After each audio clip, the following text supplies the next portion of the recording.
ಸ್ನೇಹಿತರೆ, ಅಹಮದಾಬಾದ್ ವಿಮಾನ ಪತನದ ಕಹಿ ನೆನಪು ಇನ್ನೂ ನಮ್ಮ ಮನದಲ್ಲಿ ಗಾಢವಾಗಿದೆ.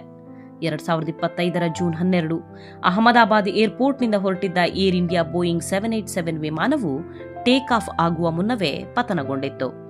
ಇದೀಗ ಬಿಡುಗಡೆಯಾದ ಪ್ರಾಥಮಿಕ ತನಿಖಾ ವರದಿ ನಮಗೆ ಮಹತ್ವವಾದ ವಿಚಾರವೊಂದನ್ನು ಬಹಿರಂಗಪಡಿಸಿದೆ.